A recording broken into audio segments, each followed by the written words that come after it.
the Pixel 9 Pro, the Samsung S24 Ultra, and the iPhone 16 Pro. Arguably, these have the best camera systems of any phone out there, but let's compare them now and see which ones you like better and which ones might actually be better overall. The first category is going to be the night photo and video. For starters, I just want to mention that all of these samples are going to be taken with auto mode. Nothing was changed manually to make it look any better or worse than it normally would.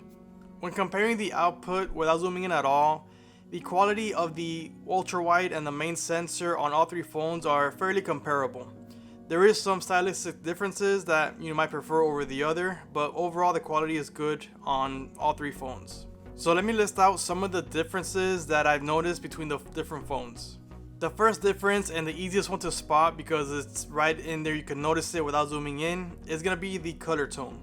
So it looks like iPhone has a warmer tone than the other two, and then Samsung and Pixel are using a cooler tone in their photos.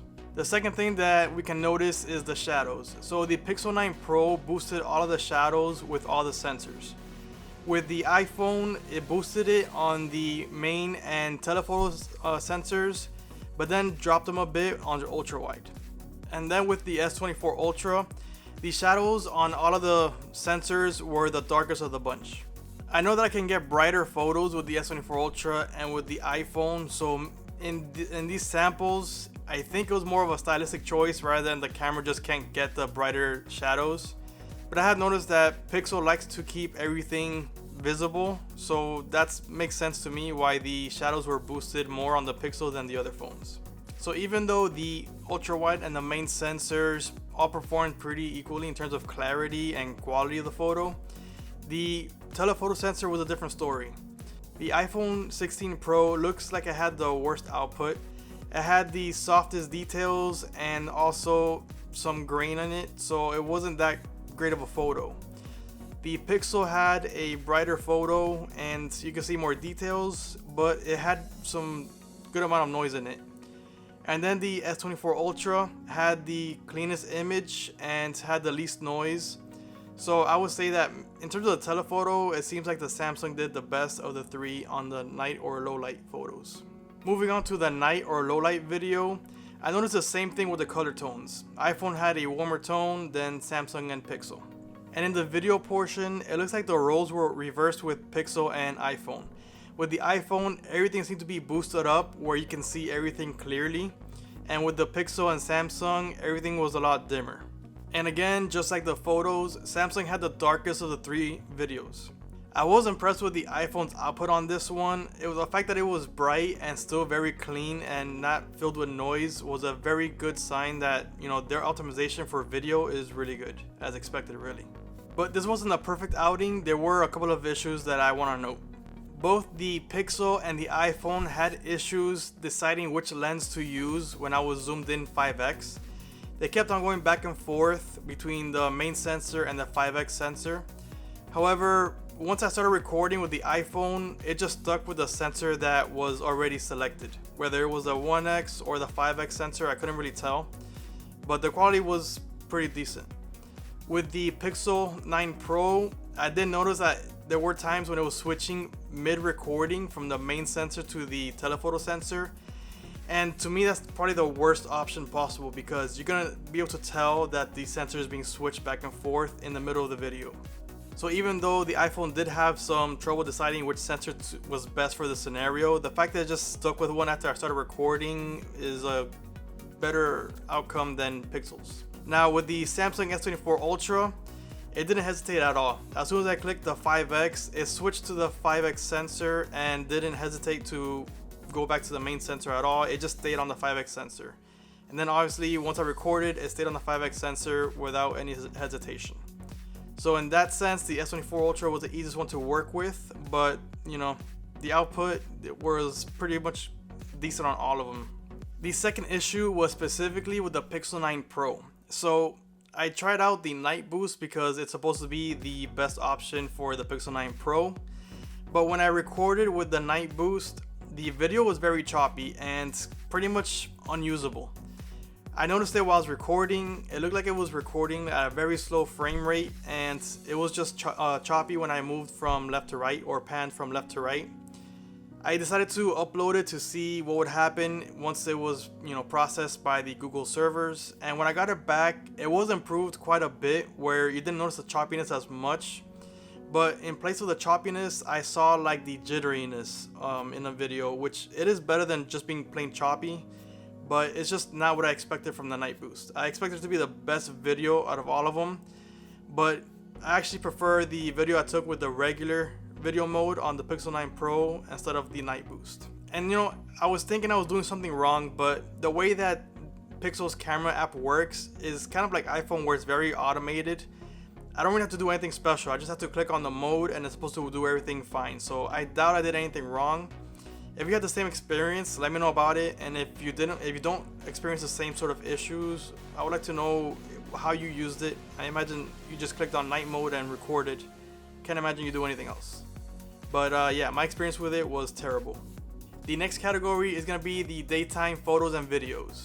Being that these phones are obviously going to perform the best in the daylight because there's plenty of light, it's not going to struggle, there was no surprise that the quality was great on all the phones. So I want to focus more on the differences that I noticed in this category rather than just going through all the regular photos and videos that I took. The first thing is the overall reach. So the first set of pictures that I took were at 25x because that's the max for iPhone. So I just wanted to match them up between all three phones and see how they performed. The iPhone had what I would consider to be the worst output. It didn't seem to have much optimization and it had the fewest details in the picture. The S24 Ultra had a cleaner image but still lacked a lot of detail at 25x. And then you go to the Pixel 9 Pro. This one had the cleanest image and the most detail. So in terms of the range, it looks like the Pixel 9 Pro is actually the best option from these three. And it looks like the Pixel 9 Pro actually has a chance at being the range king this year, because I took a 100x photo with the Samsung S24 Ultra, and then I got the 30x max photo from the Pixel 9 Pro and cropped it into match. And surprisingly enough, the Pixel 9 Pro had a better image cropped in than the Samsung S24 had at 100x. So my understanding is that by zooming into 100x, the phone is able to process the image that was taken at 100x and make it better than if you took a 25 or 30x and cropped in. So I was kind of surprised that the Pixel actually had a better photo from that distance, but it's there and I think it's clear as day from the two samples I have. The third difference is gonna be with the 120 frames per second. For starters, Pixel is limited to 1080p when recording at 120 frames per second, which is already a downgrade in resolution from the other two phones. And then on top of that, both the S24 Ultra and the Pixel 9 Pro, when recording and walking in 120 frames per second, the video doesn't have any electronic stabilization, it's only optical. And when it's only optical on phones, you can see the wobbling effect on the edges of the video. So it kind of takes away from the quality. Where I was very impressed was with the iPhone's 120 frames per second, also at 4K. With the iPhone 16 Pro, I was recording in 120 frames per second and walking like I was with the other phones. Yet the output was very similar in terms of stabilization as you would expect from the 24 and 30 frames per second 4K video.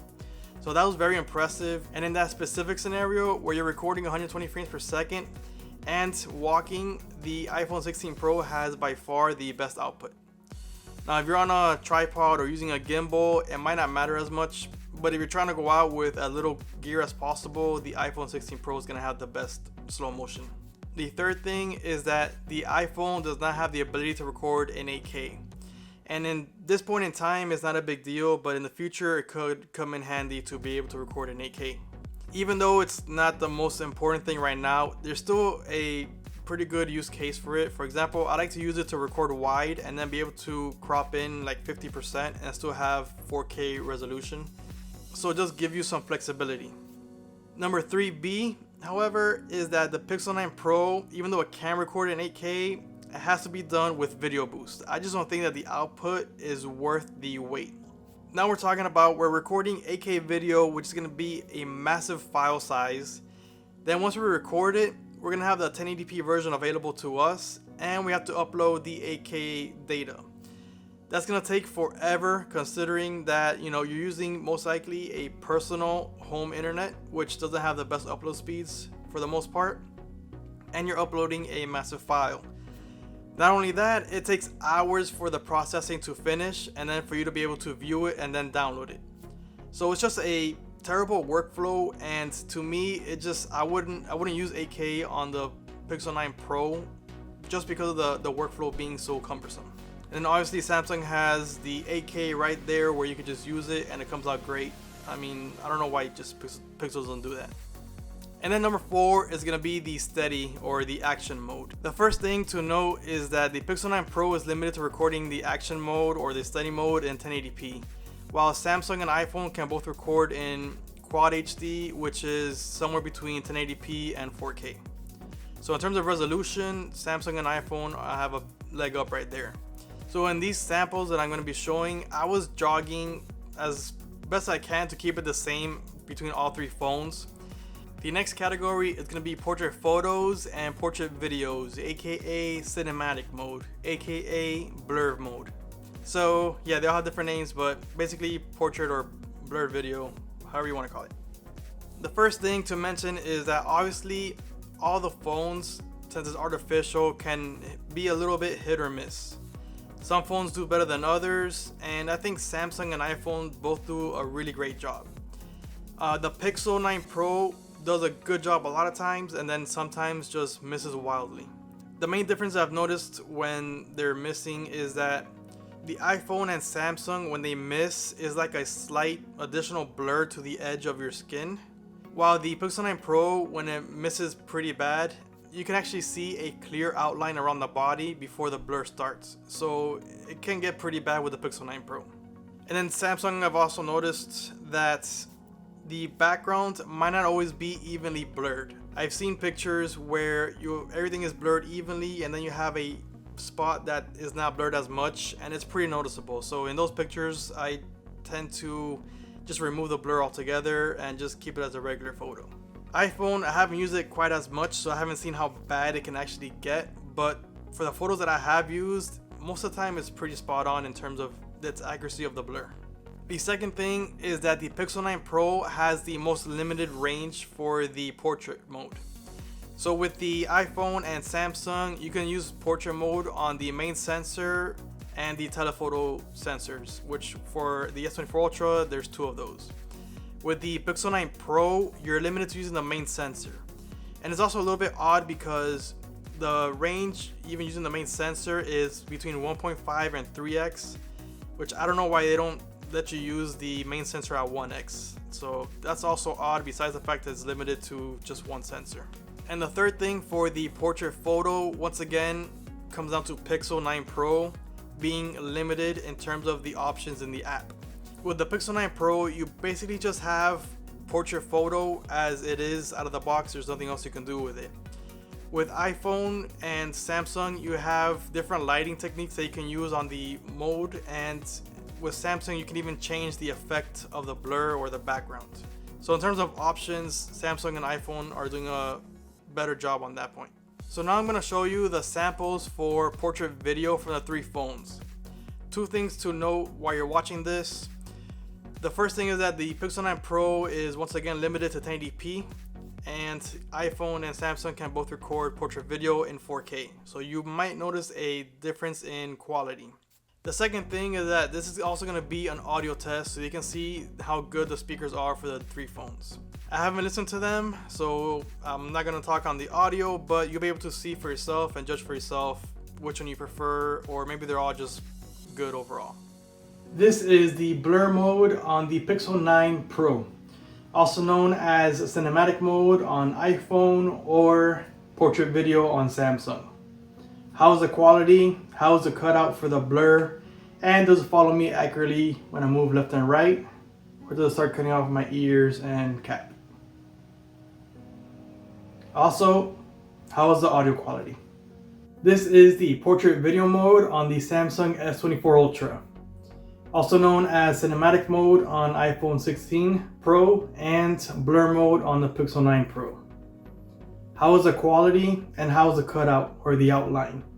And when I move left to right, does it start to cut off my ears or the cap? And also, how is the audio quality?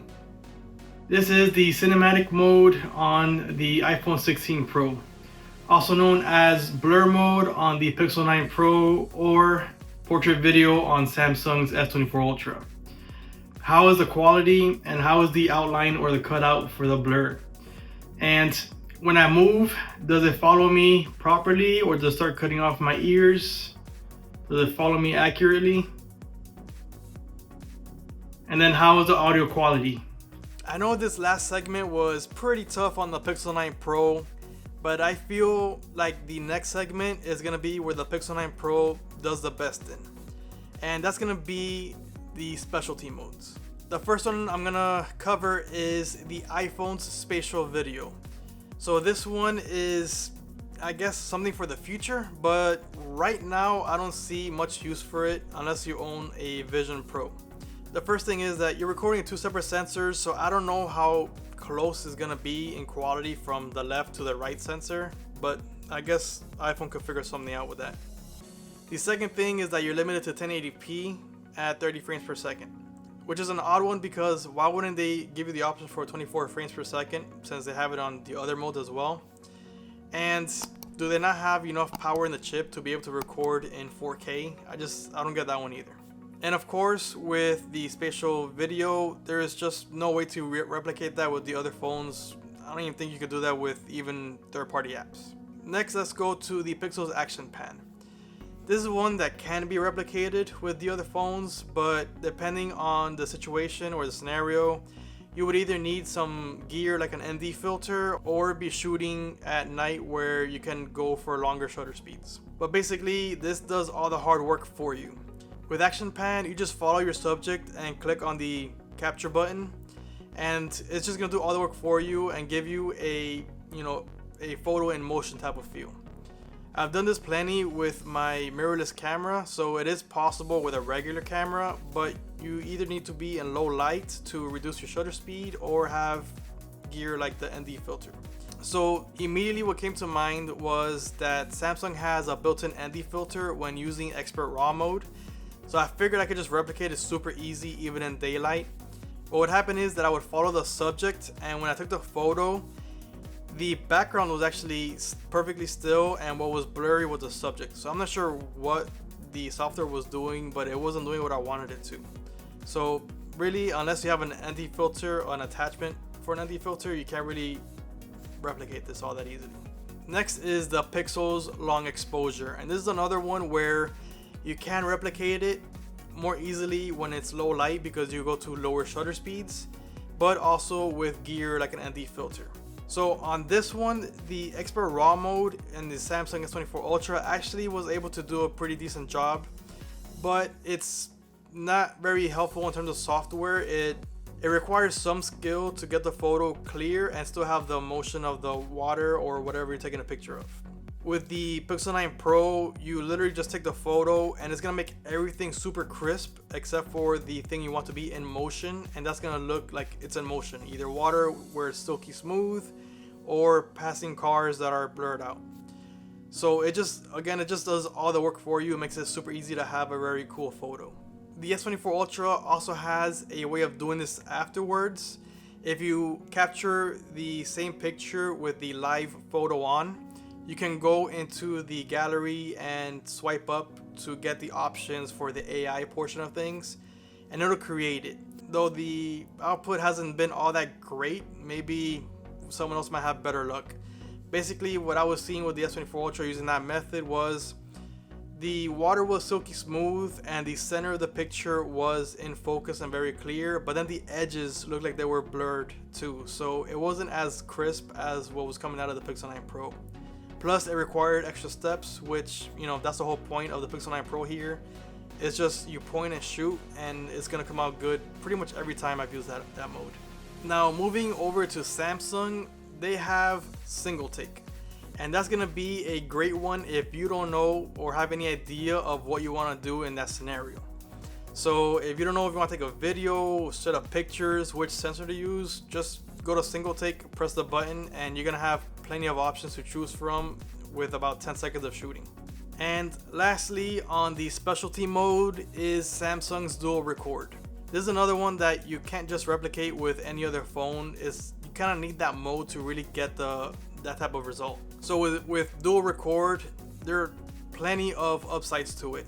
The first one being that you can record from two separate sensors, whether it's the main and telephoto or main and front facing, for whatever type of content or output you want.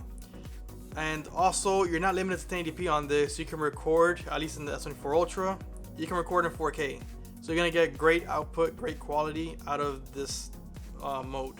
And finally, I wanted to add just one more category for intangibles.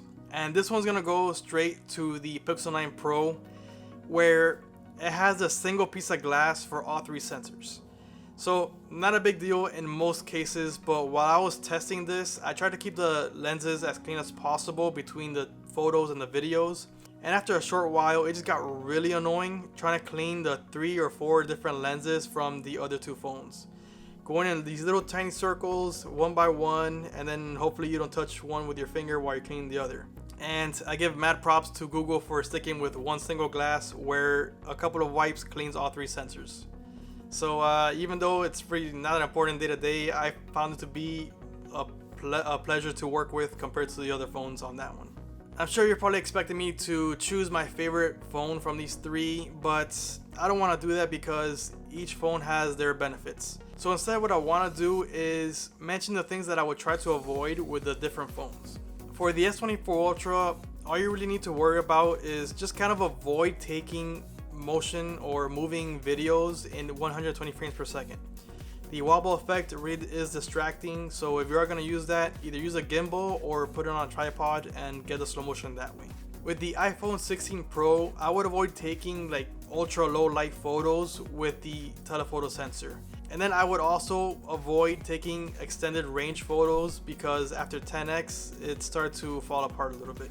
And with the Pixel 9 Pro, I would avoid taking the moving 120 frames per second video, again just like the Samsung, but I would also avoid taking 8K video. And it's not because the 8K video has poor quality. It actually has really good quality. It's just that workflow for me is a nightmare, and I just wouldn't want to deal with that. Now that I have all of that out of my system, let me know which one you think is the best one, or at least look the best, and then which one is your favorite, even if it's not the best. And in case you're interested in purchasing any of these phones, I do have affiliate links in the description. Be sure to check them out. Thanks for watching, and I'll see you next time.